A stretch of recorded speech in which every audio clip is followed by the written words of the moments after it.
सवाल number 12 number सवाल ये कह रहा है कि ऐसे प्रथम 40 धन पूर्णांक बताओ। अपने को 40 पूर्णांक बताने हैं और वो भी पॉजिटिव, जो कि 6 से विभाज्य हों। किससे विभाज्य हों? 6 से विभाज्य का मतलब है 6 का भाग लगना चाहिए। तो सबसे पहले 6 का भाग जो प्लस की संख्या होती है वो होती है 6। 6 में भाग लगता है सबसे पहले। 6 के बाद किस में लगता है?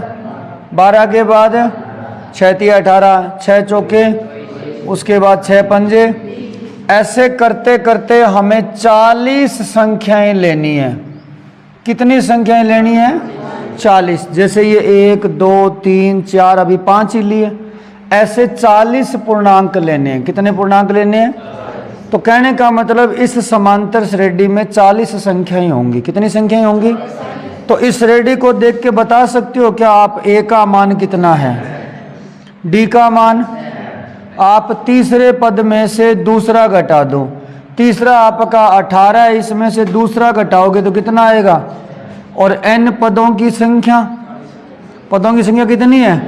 40। तो आपको सिंपल सा SN का फॉर्मूला लगाना है। योग पूछा है ना सबका?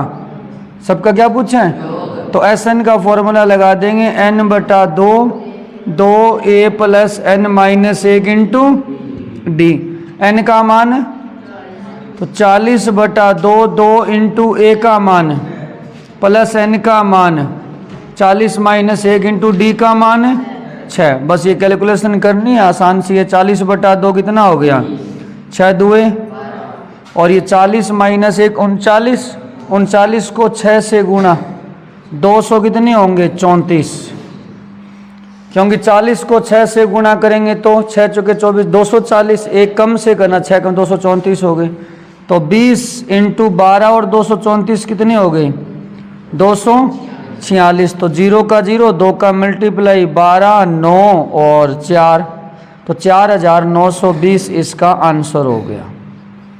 तो 6 से जो भाग लगने वाली शुरू वाली 40 संख्याएं होंगी उन सब का योग इतना आ जाएगा। ठीक है। अब इसी का अगला सवाल 13वां सवाल। 13वें सवाल में क्या पूछा है जरा देखना। 8 के प्रथम 15 गुणजों का योग बताओ। अब 8 के प्रथम 15 गुणज बताने हैं जो 8 के गुणा में आते हैं। तो 8 के गुणा में सबसे पहले कौन सा आता है? 8। 8 के बाद में 16, के बाद में 24, 24 के बाद में। ऐसे कितने गुणज लेने हैं? कितने गुणज लेने हैं? 15 गुणज लेने हैं, यानी ऐसी 15 संख्याएं लेनी है। तो सिंपल सा सवाल है, ए का मान कितना है? 8। डी का मान 16 में से 8 गया 8। एन का मान, पदों की संख्या कितनी है? और आपको फॉर्मूला किसका लगाना है?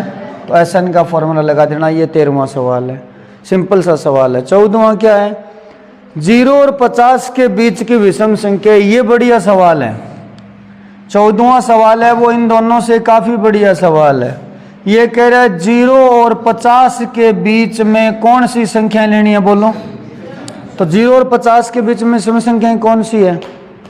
बताओ। 0 और 50 के बीच में विषम संख्याएं, सबसे पहले 1, 1 के बाद 3, 3 के बाद, ऐसे करते करते 50 से जस्ट पहले 49। हमें इन सब का योग ज्ञात करना है। क्या ज्ञात करना है? तो हमें पहले ये देखना पड़ेगा इसमें पद कितने हैं। इसमें पहला पद पता है, दूसरा पता है, तीसरा पता है, ये आखिरी है। बीच में पदों की संख्या कितनी है ये नहीं पता है। तो पहले पदों की संख्या ज्ञात करने की। चलो आपको इसके बारे में क्या क्या पता है बोलो। ए का मान, डी का मान 2, एन का मान पता है? पदों की संख्या इसमें कितने पद हैं? फिलहाल नहीं पता। लेकिन ये 49 क्या है ये बताओ। ये AN है। तो पहले आपको AN का फॉर्मूला लगाना पड़ेगा ताकि ये पता चल सके पद कितने हैं। समझ में आ रही है बात? तो चलो AN का फॉर्मूला लगा देते हैं। बोलो। AN बराबर A + n - 1 into D. AN का मान बोलो। 49 बराबर A का मान प्लस में n का मान, पदों की संख्या। इन सवालों में पद पता थे, इसमें 40 थे। इसमें 15 थे, इसमें पता नहीं कितने पद है तो निकालने पड़ेंगे, ठीक है ना। तो n का मान पता नहीं, d का मान कितने का अंतर है इसमें 2 का। तो शुरू करते हैं 49, एक इस साइड ले आओ, इधर कितने बचेंगे 48 बराबर में n माइनस 1 इंटू 2 का भाग लगा दो 48 में, कितना बचा इधर, तो n माइनस 1 बराबर 24, यानी n बराबर कितना हो गया 25। तो कहने का मतलब है 25, n का मान 25 आएगा। अब इसमें किसका फॉर्मूला लगाना है बोलो, Sn का। पहले an का क्यों लगाना पड़ा भाई, इसमें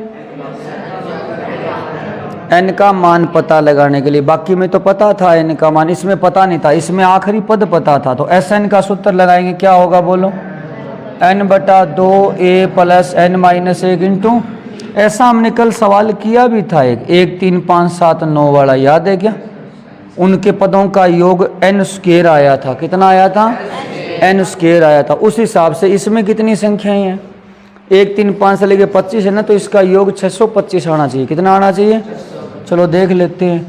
तो n का मान 25/2, 2 इंटू a का मान 1 प्लस n का मान d का मान 2, सारे मान रख दिए, 25/2 का 25/2 ये कितना हो गया 2 प्लस 25 माइनस 1 है 24 दुआ कितने हो गए 48, सॉरी 24 दुए 48। तो 25/2 48 और 2 का 50 में भाग, 25 का 25 से गुणा, तो आपको कहा था ना n स्क्वायर आएगा, ठीक है। तो इस तरीके से कर लीजिए। 15 नंबर सवाल के अंदर एक निर्माण कार्य का किसी व्यक्ति ने ठेका ले रखा है, लेकिन काम अगर निश्चित टाइम तक पूरा नहीं होता है तो फिर उस पर जुर्माना लगता है। अगर पहले दिन उसने सिर्फ एक दिन काम लेट किया, मान लो 30 दिसंबर को पूरा करना था, 31 दिसंबर आ गया, एक दिन लेट हो गया, तो उसके 200 रुपये का जुर्माना लगेगा। कितने दिन का, एक दिन का 200 रुपये लगेगा। अगर दूसरे दिन फिर लेट हो गया, दूसरे दिन भी पूरा नहीं हुआ, तो दूसरे दिन 200 नहीं लगेंगे, अब 250 रुपये लगेंगे। कितने रुपये लगेंगे 250 रुपये। अगर तीसरे दिन फिर काम पूरा नहीं हुआ तो अब की बार लगेंगे 300 रुपये। ऐसे करते करते वो काम लेट करता जाता है, उसका जुर्माना बढ़ता जाता है, हर दिन 50 रुपये बढ़ता जाता है। ऐसे वो कितने दिन तक काम लेट करता है, 30 दिन तक। ये कहानी इसकी 30 दिन तक जारी रहती है। इसका मतलब उसको जुर्माना कितने दिन देना पड़ेगा। तो इस समांतर श्रेणी के बारे में क्या जानते हो बोलो, a का मान, d का मान, 250 में से 200 गए, n का मान, अरे 30 दिन काम चलेगा लेट, तो 30 दिन तक उसको क्या देना पड़ेगा, जुर्माना। क्या बताना है कि टोटल कितना जुर्माना देना पड़ा, क्या करना है इसमें, टोटल जुर्माना पूछा, सारे रुपए जोड़ दो। तो सारे रुपए जोड़ेंगे तो Sn का सूत्र लगा दो, n/2 2a plus n minus 1 into, आगे आप मान रख लेना। ऐसे बहुत सवाल हो चुके हैं। अब 16वां सवाल देखिए। 16वां सवाल है कि 700 रुपये की एक राशि है जिसे 7 नकद पुरस्कारों में देना है। मतलब 700 रुपये की राशि है जिसको 7 प्राइज में बांटना है, पर बराबर नहीं बांटना। इसने कहा है पहला पुरस्कार जो है, जो कोई भी पुरस्कार है अपने से ठीक पहले वाले पुरस्कार से 20 रुपये कम है। मान लो फर्स्ट प्राइज आपने 180 रुपये दे दिए, तो सेकंड प्राइज वो 20 रुपये कम होगा, पहले वाले से 20 रुपये कम होगा, 160 होगा। अगर पहला 160 है तो दूसरा कितना होगा, फिर तीसरा कितना होगा, 120। यानी पहला पुरस्कार कितना है ये नहीं पता, लेकिन ये पता है अगला पुरस्कार उससे 20 रुपये कम होगा। ऐसे कितने पुरस्कार देने हैं, 7 पुरस्कार। कितने पुरस्कार, और 7 पुरस्कारों में रुपए कितने बांटने हैं, 700। कितने बांटने हैं, बराबर नहीं बांटने 700। कल को आप कह दो 100 बांट दो, नहीं। इसने कहा है पहला प्राइज जितना होगा उससे अगला प्राइज 20 रुपये क्या होगा, कम होगा। तो पहला प्राइज हमें पता ही नहीं कितना है। जब पहला प्राइज हमें पता ही नहीं है तो अपने मान लेते हैं कि x है। जो फर्स्ट प्राइज है वो कितने रुपए मान लेते हैं, तो फिर सेकंड प्राइज कितना होगा बोलो, सेकंड प्राइज 20 रुपये कम होगा। जो थर्ड प्राइज होगा, थर्ड प्राइज वो कितना होगा? वो 20 और कम होगा तो x माइनस 40। इस तरीके से यहाँ पे एक ये समांतर श्रेणी बन गई। क्या बन गई? पहला प्राइज क्या है? x, दूसरा क्या है? तीसरा क्या है? इसी तरीके से चौथा। ऐसे कितने प्राइज देने हैं? ऐसे अपने को 7 प्राइज देने हैं। कितने प्राइज देने हैं? लेकिन सातों प्राइजेज की टोटल जो अमाउंट है, टोटल राशि, वो कितने रुपए है? तो ये 700 किसका मान है? अरे इन सब का जोड़ है, तो ये एसन है 700 रुपये। यहाँ 700 रुपये एसन है। एसन कितने रुपये है यहाँ पे? चलो एसन का मान 700 है क्योंकि टोटल 700 रुपये। इस सवाल में ए का मान बता सकते हो? पहला पद एक्स है। पहला पद क्या है? डी बता सकते हो? डी कैसे निकालते हैं? अगले पद में से पिछला घटाते। अगला कौन सा? X minus 20। ये है एक्स माइनस 20, इसमें से पिछला घटाओ। एक्स घटाएंगे, माइनस कर दिया तो एक्स कट गया, क्या बचा? तो सार्वंतर माइनस एक्स है। अच्छा, पदों की संख्या, इनका मान, पदों की संख्या बताओ। एन का मान 7। ये समझ में आया आपको? पहला पद एक्स, अंतर 20 कम हो रहा है, कम हो रहा है तो डी का मान कितना आ जाएगा? माइनस 20 आ जाएगा। पदों की संख्या, ये कितने पद हैं टोटल? 7 इनाम देने हैं तो 7 ही होंगे। 700 का हमें कैसे पता चला कि ये एस एन है? क्योंकि दिया है कि सातों प्राइजेज के अंदर टोटल 700 रुपये ही बांटने हैं। तो आपको यहाँ एस एन दिया है ना, तो फॉर्मूला किसका लगाओगे बोलो? एस एन का ही लगाएंगे। तो एस एन का फॉर्मूला लगा देते हैं। क्या होता है? ये सवाल ध्यान से करना, इम्पोर्टेंट भी है। सबका मान रखो जिस जिसका पता है। एस एन की जगह सवाल को ध्यान से समझ लेना, बहुत इंपॉर्टेंट सवाल है। एन का मान बटा 2, ए का मान, पहला पद, पहला इनाम क्या माना था हमने? एक्स, प्लस में एन का मान, डी का मान। अब यहाँ माइनस 20 ऐसे लिखने की गलती मत करना। डी यहाँ गुणा में है, इसलिए किस में लिखो? ब्रैकेट में। ध्यान रखना, ये 2 का तिरछा गुणा कर दो और 7 का भाग। तो 700 का गुणा होगा 2 से, भाग किसका लगेगा? बराबर में कितना हो गया? ये प्लस ये कितना हुआ? 6 का माइनस 20 से मल्टीप्लाई, 6 का माइनस 20 से माइनस का, थोड़ा सही करो, 7 का 700 में भाग 100, कितना हो गया? ये 200 बराबर में 2x माइनस 120, कितना हुआ? ये माइनस 120 इधर लाना पड़ेगा, कितना हो गया? बराबर में 2x, यानी x का मान कितना आ गया?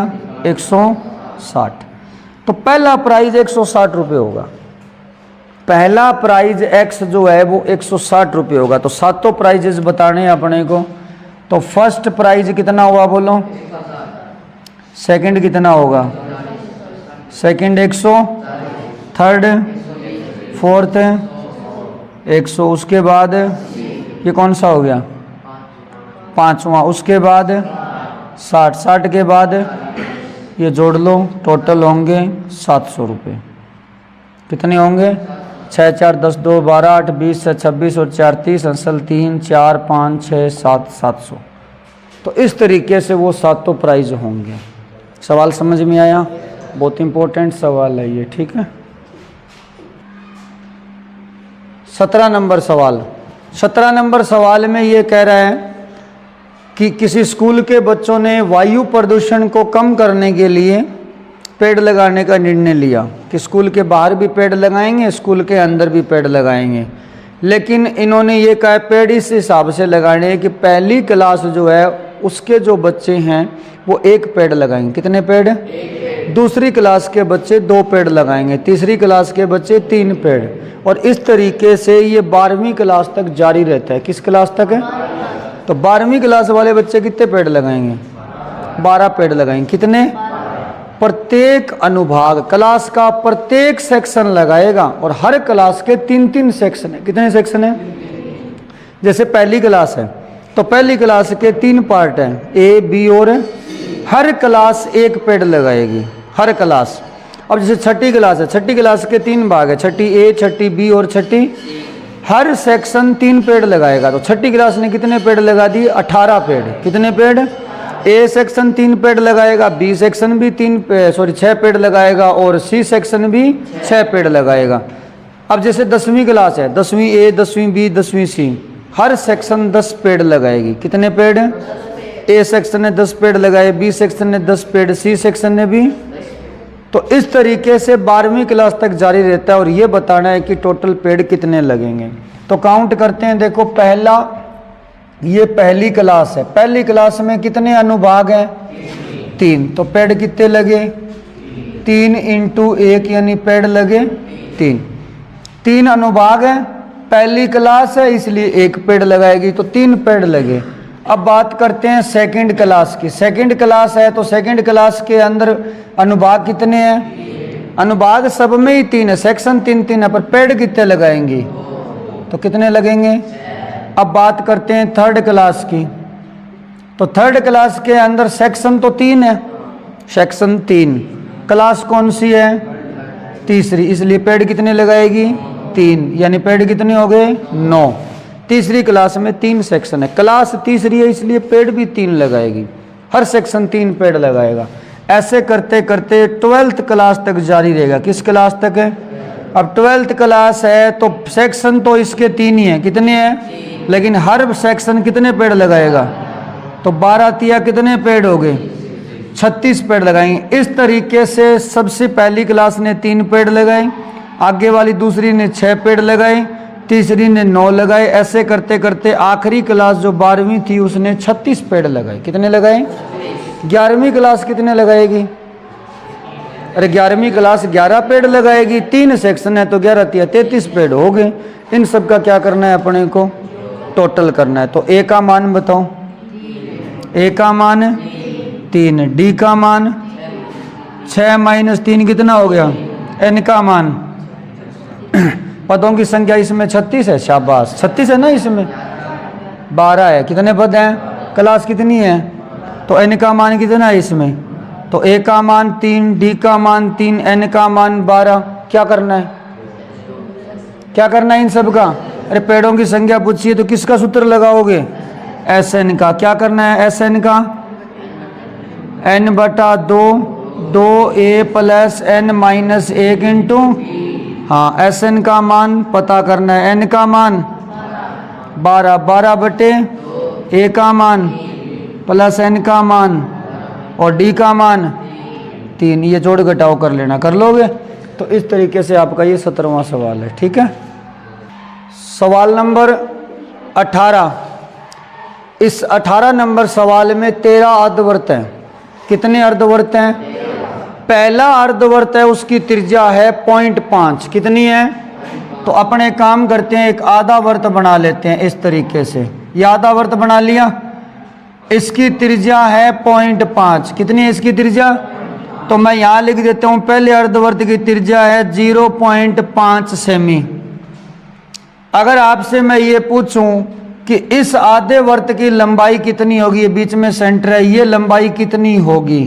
देखो वर्त की पूरी जो लंबाई होती है चारों तरफ की, जिसे हम परिधि बोलते हैं, यहाँ से लेकर यहाँ तक, ये लंबाई निकालने का फॉर्मूला क्या होता है? 2πr होता है। पूरी वर्त की लंबाई निकालने का फॉर्मूला होता है 2πr। तो अपने को तो आधा वर्त चाहिए तो आधा कम कर दो। आधा कम करने का मतलब 2 का भाग, तो फॉर्मूला क्या बन गया? तो आधे वर्त की परिधि का फॉर्मूला हो गया πr। आपसे मैं पूछूं इसकी लंबाई कितनी होगी इस वर्त की, तो सूत्र क्या लगाओगे? बोलो क्या लगाओगे सूत्र? πr। क्या लगाएंगे?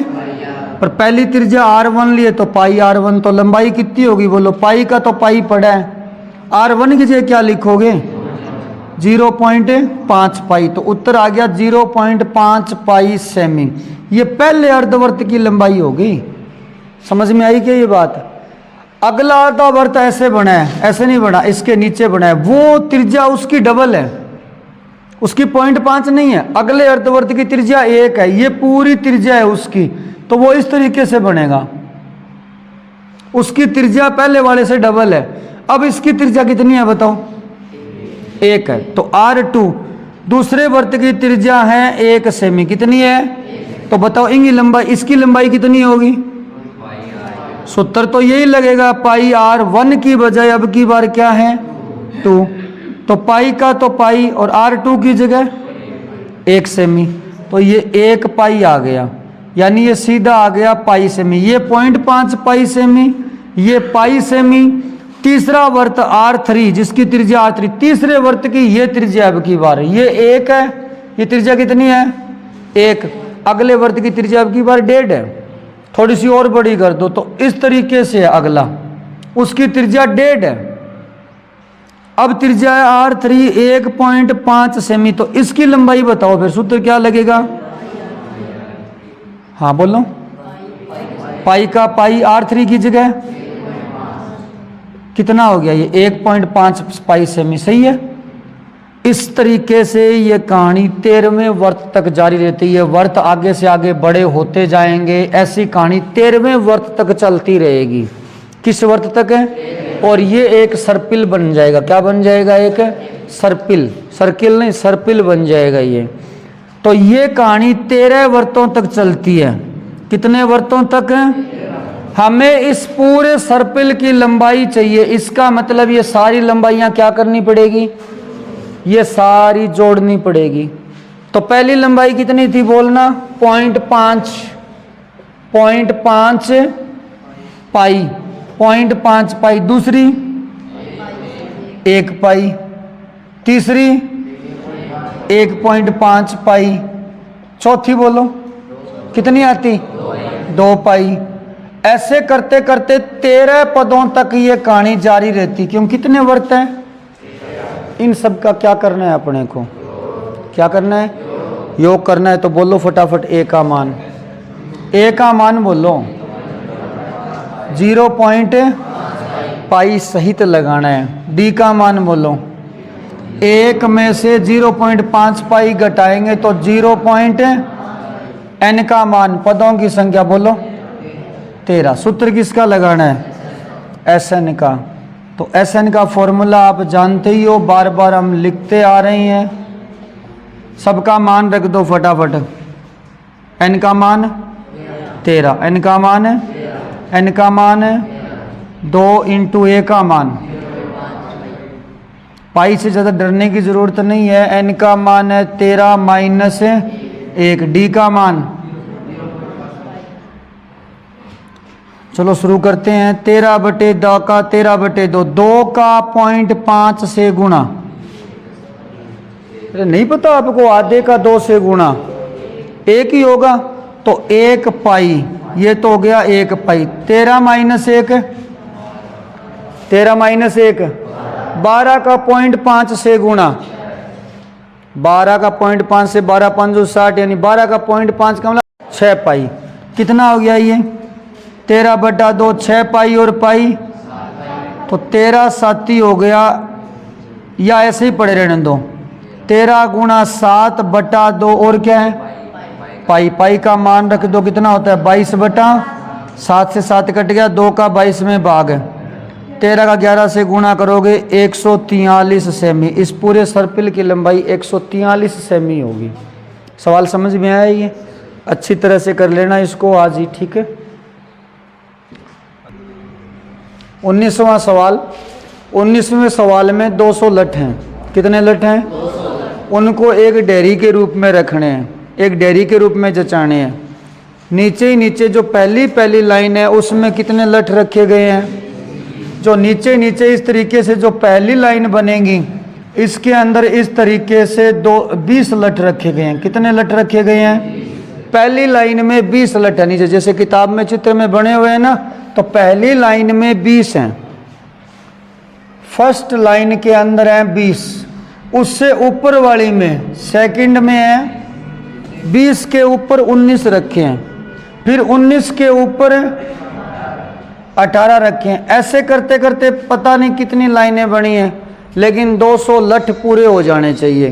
कितने लठ पूरे हो जाने चाहिए? तो इस सवाल के अंदर पहला पद कितना है बोलो? 20। पहली लाइन में 20 है, उसके ऊपर कितने हैं, तो डी का मान कितना हुआ। दूसरे पद में से पहला घटाओगे तो 19 में से 20 घटाओगे, ये 200 लठ हैं। ये क्या चीज़ है, ये टोटल लठों का योग नहीं है क्या? वो जो वहाँ पे सारी पंक्तियों में जो लठ पड़े हैं उन सब का योग ही तो है वो, यानी SN बराबर कितना है 200। अब ये कह रहा है वो कितनी पंक्तियां बनी, वो लठों की कितनी लाइनें बनी, ये पूछ रहा है। पहली लाइन में कितने लठ थे, दूसरी में, तीसरी में, ऐसे कितनी लाइनें बनेंगी, तो 1 2 3 तो बन रही है, और भी बनेंगी। तो इसका मतलब ये क्या पूछना चाहता है, क्या पूछना चाहता है, और कुछ बचा भी तो नहीं है। ए आ गया, डी आ गया, SN आ गया, और क्या बचा है, N ही तो बचा है, यानी N का मान पूछा है। किसका मान पूछा है, फॉर्मूला किसका लगाएं, AN का। AN का क्यों नहीं लगा रहे, AN दिया ही नहीं है तो क्यों लगाएंगे। तो SN का फॉर्मूला लगाएंगे, जरा ध्यान से देखना, बहुत इंपॉर्टेंट और बड़ा सवाल है। तो SN का सूत्र लगा देते हैं। कई बच्चे फॉर्मूला तो लगा देते हैं, बाद में समस्या क्या आती है, यहाँ से शुरू करते हैं, इस पे ध्यान ही नहीं देते, इसका मान दिया है कि नहीं दिया, बस यहाँ से, कि उनको आदत है कि फॉर्मूला यहाँ से शुरू करना, इससे कोई मतलब ही नहीं है, तो चलो शुरू कर देते हैं। N का मान बोलो, ज्ञात करना है। 2 A का मान प्लस N का मान, D का मान। हाँ, अब क्या करा, SN का मान क्या रखना है, ये ध्यान रखना, इस साइड मान रखना है SN का कितना है, ये नहीं रखते हैं, फिर कहते हैं कि सवाल निकाले तो बहुत थे पर गलत हो गए, यहाँ ध्यान देना है। अब 2 का इधर कर दो तिरछा गुणा, कितना हो गया 400 बराबर में N, 20 दुआ 40, -1 का -1 से गुणा 40 और +1 ये हो गया 41, प्लस -1 का N से गुणा माइनस का N, मल्टीप्लाई करो, N का 41 से गुणा और N का N से गुणा बराबर में, क्या ये N में द्विघात नहीं बन गई, N में स्क्वायर आ गया ना, इसलिए स्क्वायर वाला पद हमेशा प्लस का, इसलिए ये वाला इधर लेके जाओ। N स्क्वायर वाला पद हमेशा प्लस का लेना है आपको। ये प्लस का कैसे होगा, जब इस साइड जाएगा, तो इस साइड 400 तो पहले सही है, वो लिख देते हैं 400 तो इस साइड पहले सही है। ये इधर लाओ, N स्क्वायर इधर आएगा तो किसका हो गया, ये और लाओ इधर 41 N, ये किसका होगा माइनस का 41 N और प्लस का 400 है ही। इस साइड क्या बचा बोलो, बराबर में क्या बचा, ये N में द्विघात है, तो 41 के गुणनखंड करो, यहाँ गुणनखंड विधि लगा रहा हूँ, 41 के गुणनखंड करो और गुणा करो तो 400 आना चाहिए, शायद 16 और 15 होंगे, नहीं 25 और 16 होंगे, शायद कितने होंगे देखना, शायद 25 और 16 ही होंगे। तो N स्क्वायर का N स्क्वायर माइनस का 25 N माइनस का 16 N, 25 और 16 जोड़ेंगे तो कितने होंगे -41 हो जाएंगे, और 25 को 16 से गुणा करोगे तो 400 हो जाएंगे। 25 दाया 250 और 25 छिक्का 150, 150 250 400 हो गए पूरे, प्लस में 400 बराबर 0। गुणनखंड विधि समझ में आती है ना आपको। 41 के कितने टुकड़े किए, कितने, 2 तो किए, कौन कौन से, -25 और 16 क्यों किए, क्योंकि इनका जोड़ कितना होता है 41 और इनका गुणा कितना होता है 41 के ऐसे टुकड़े करने होते हैं जिनका गुणा इनके बराबर आए, यानी 400 के बराबर आए। तो 25 और 16 का गुणा 400 ही तो होता है। इन दोनों में कॉमन बोलो, पहले इन दोनों में कॉमन, कॉमन का मतलब होता है जो दोनों के पास हो, यानी जिसका भाग दोनों में लगे। देखो N इसके पास भी है, इसके पास भी है, यानी ये दोनों के पास है, तो ये N कॉमन आ गया। समझ में आई बात। कॉमन का मतलब होता है जो दोनों के पास होता है, यानी जिसका भाग दोनों में लगे। इस N का भाग यहाँ लग सकता है क्या, लग सकता है क्या, इसमें भी क्या 25 कॉमन आ जाएगा यहाँ पे, क्यों नहीं आएगा, क्योंकि 25 का भाग यहाँ तो लग जाएगा, यहाँ नहीं लगेगा, इसके पास है ही नहीं, इसलिए N कॉमन आएगा। तो यहाँ क्या बचेगा, माइनस में, यह N तो बाहर गया। अगर ऐसे नहीं समझ में आया तो N का वापस गुणा करो, N का N से गुणा, N का 25 से गुणा, वापस आ रहा है ना। इन दोनों में क्या कॉमन है? -16। देखो यहाँ अंदाजा आप ऐसे भी लगा सकते हो कि ये दोनों पद एक जैसे आएंगे, ये पद एक जैसे आते हैं, तो -16 कॉमन लेंगे तभी तो यहाँ n बचेगा, इसके जैसा बचेगा। तो यहाँ क्या है? -16 कॉमन, तो क्या बचा? -16 का यहाँ भाग लगाना है 400 में, तो ये आएगा माइनस का, ये दोनों सेम आएंगे। वापस गुना करके देख लो, -16 का n से गुना -16n, -16 का -25 से गुना माइनस माइनस प्लस 16 का 25 से 400 भी किया ही था हमने, तो बराबर कितना आ गया? 0। ये दोनों एक जैसे इसलिए आते हैं क्योंकि इनको हमें फिर से कॉमन लेना ही लेना होता है, वरना ये सवाल आगे चलेगा ही नहीं। तो बोलो कॉमन क्या आएगा? n माइनस है, बाकी क्यों नहीं बोल रहे? बाकी को दिख नहीं रहा कॉमन क्या आ रहा है? n माइनस 25 बार गया, यहाँ क्या बचेगा? यहाँ क्या बचेगा? और आगे वाले में ये बार गया तो क्या बचा? बराबर है, दो पदों का गुणा 0 है, गुणा है ना यहाँ पे। दो पदों का गुणा 0 कब होता है? जब या तो पहला पद 0, पहला 0, और या फिर, तो यहाँ n का मान कितना आया? 25, और यहाँ n का मान कितना आया? अब इसमें से एक सही और एक गलत है। अब इसका पता कैसे चलेगा? पहले तो ये बताओ, इस सवाल के अंदर n का मान हमने 25 और 16 निकाला है। ये 25 और 16 क्या चीज़ है? ये पंक्तियों की संख्या है। क्या है ये?